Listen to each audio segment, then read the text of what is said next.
today we're going to study about hypertension, which is the raise in blood pressure. Mm. Hypertension, also known as a high or raised blood pressure, is a condition uh, in which the blood vessels have persistently raised pressure. The blood is a core of the body in which it carried from the heart to all parts of the body in the vessels.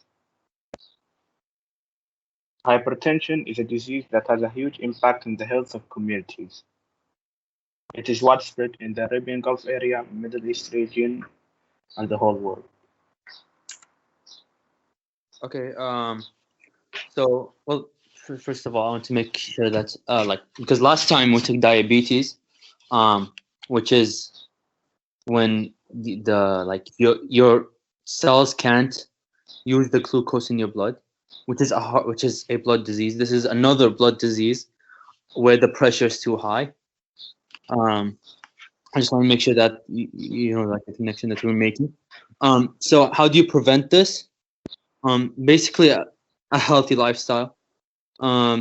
Just exercise and eat. I can't stress this enough because we said this in last time when we were talking about diabetes. So yeah, just have a healthy lifestyle, do your normal exercise, and eat healthy food. There is special foods that you could eat for high blood pressure, and make sure that you don't have high blood pressure. And another thing is, don't eat too much salt.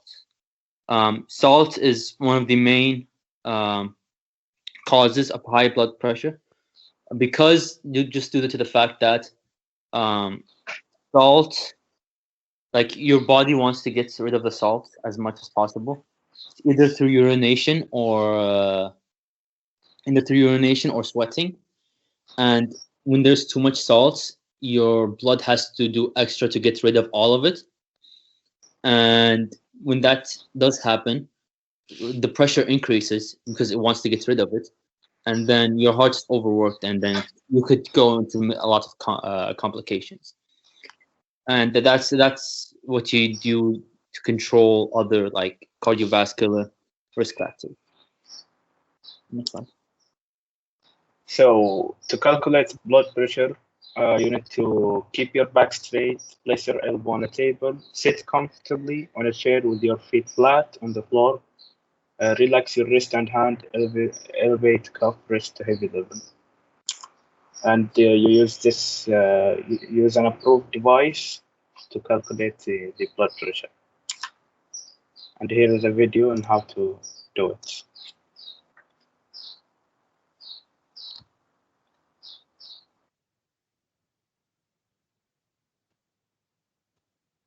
Aim to take your blood pressure at the same time each day. Just sit comfortably in a chair that supports your back, and have a desk or a table in front of you. Keep your feet flat on the floor and don't cross your legs. Make sure you're wearing something loose enough to allow you to uncover your upper arm and that isn't too tight. Then take 5 minutes to sit and relax. Then rest your arm on the table so your forearm is about level with your heart. Stretch your arm out with the palm facing upwards. Then put on the blood pressure cuff with the bottom 1 inch above your elbow. The tubing or arrow mark should be in the centre of the front of your arm. Now tighten the cuff so you can just fit in 2 fingertips. And make sure it is evenly tight at the top and the bottom. Now press start on the machine. Sit still and don't talk while the machine is working. You will feel the cuff inflate and deflate. Your measurements down with the date and the time. Wait a couple of minutes and take another measurement. If you find there's a big difference, wait a few more minutes and do it again. Here's the classification of hypertension. The normal category is less than 120. This is the number on the top. Cyclosis blood pressure and diagnosis blood pressure. The number on the top needs to be less than 120, and the number on the bottom needs to be less than 80. That's the normal hypertension. Then you get the pre-hypertension, which is from 120 to 139 and 80 to 89. Then you get the grade 1 hypertension, 140 to 159 and 90 to 99. And the grade 2, 160 to 179, 100 to 109. And then the final hypertension, grade 3, is greater than 180 or equal, and greater than or equal to 110. All right. For screening recommendations, the screening recommendations is basically you just making sure that you don't have hypertension. Make sure that your blood pressure is okay. So you can measure your blood pressure for each visit for any adult 18 or older in the hospital, of course. And then children aged 3 years and older should have their own blood pressure measured during every healthcare visit, especially with growing obesity. So basically, saying basically way too much. Um, so yeah, when then screening is recommended annually for adults aged 40 years or older. So if you get old, naturally, um, your blood pressure gets overworked. Your heart gets overworked. So you need to make sure um, that you don't have high blood pressure. And for those who are at increased risk of high blood pressure, including those who are overweight or obese. Obesity is one of the main causes of hypertension.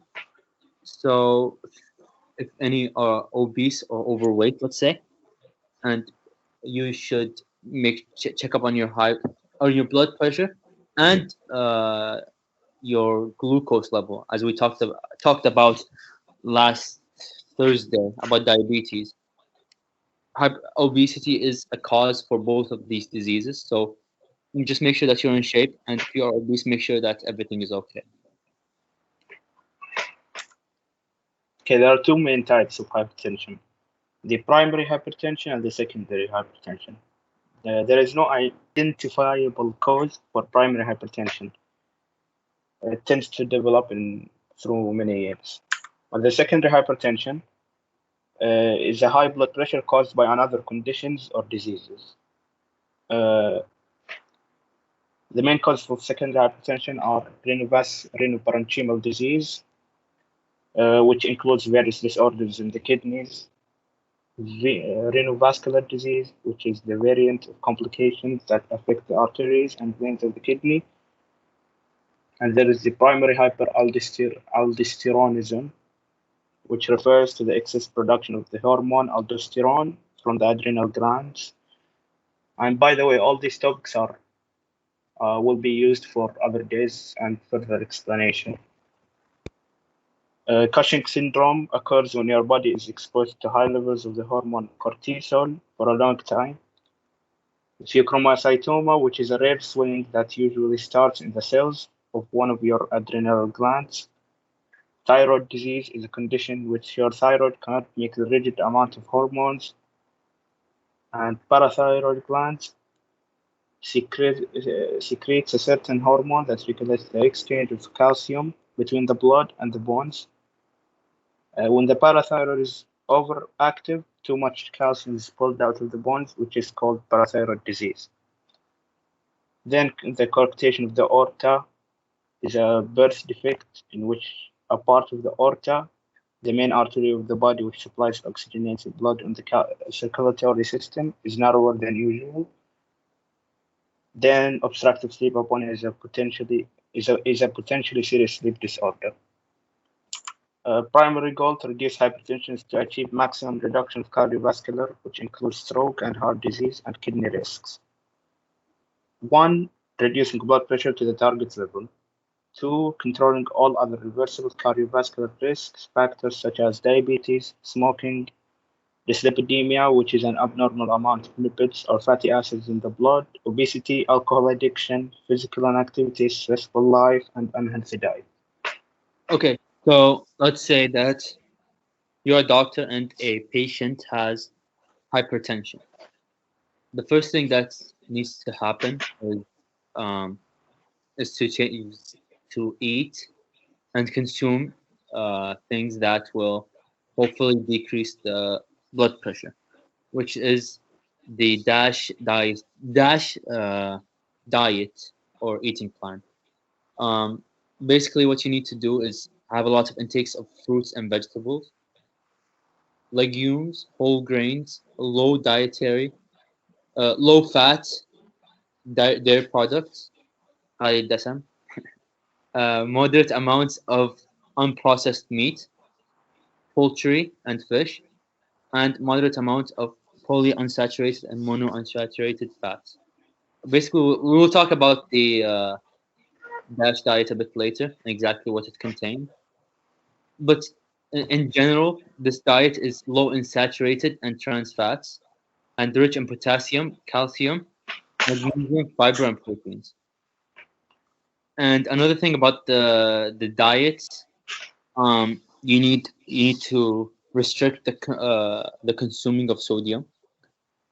Sodium restriction is strongly advocated as a lifestyle behavioral change for the prevention of treatment of hypertension and consequently cardiovascular morbidity and mortality. So basically, too much sodium, and the sodium is, as you may know from science, a basic component of salt and ACL, and this is one of the things that you need to restrict if you have hypertension because it may be fatal. And salt sensitivity has been found to have a higher prevalence in certain populations, older older age, blacks, and patients with insulin resistance, microalbuminuria, and chronic kidney disease. Next So slide. these two topics are for other days, the albuminuria and chronic kidney disease. Okay, so the DASH diet that you need to follow if you have hypertension or if a patient has hypertension, since we're more this, is whole grain pasta, brown and wild rice, apples, grapes, bananas, strawberries, peaches, lettuce, carrots, plain Greek yogurt, steak, shrimp, cod. I don't know if this is halal or not. Um, Walnuts, almonds, beans. Um, Basically, just these foods are important for to lower your blood pressure. Okay, and another thing, other things that you could do in prevention or management of hypertension is weight reduction, because we know that obesity is a major cause of hypertension, and regular physical activity. Basically, the same thing as weight reduction. Just have just be active, and smoking cessation, which is basically just don't smoke because it's bad for you. That's the most basic way I could give you it. Is that the last slide, right, or is there more? Yes, thank you for listening. It is the end of the presentation.